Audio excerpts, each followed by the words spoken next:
बुलढाणा शहरात बिबटचा वावर, म्हाडा कॉलनीमध्ये जखमी अवस्थेत बिबट. वन विभाग अद्यापपर्यंत पोहोचला नाही, पर्यावरण मित्र मंडळाचे सदस्य घटनास्थळी. बुलढाणा शहर हे सह्याद्री व अजिंठा डोंगराच्या कुशीत वसलेले शहर आहे. शहराला चारही बाजूने जंगलाचा वेढा आहे. त्यात हिंस्र प्राण्यांची संख्या मोठी आहे.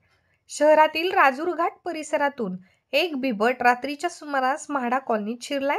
तो बिबट जखमी अवस्थेत दिसून आलाय. पर्यावरण मित्र मंडळाच्या सदस्यांना तो दिसून आलाय. त्यांनी तात्काळ वन विभागाला माहिती दिली आहे. मात्र अद्यापपर्यंत वन विभागाचे कोणतेही कर्मचारी घटनास्थळी पोहोचले नाहीत. पर्यावरण मित्र मंडळाचे सदस्य बिबटवर नजर ठेवून आहेत. परिसर लोकवस्तीचा असल्याने नागरिक भयभीत झाले आहेत. सकाळी या परिसरात मॉर्निंग वॉक करण्यासाठी असंख्य नागरिक जात असतात. अशा प्राण्यांमुळे नागरिकांमध्ये भीतीचे वातावरण वाढले आहे.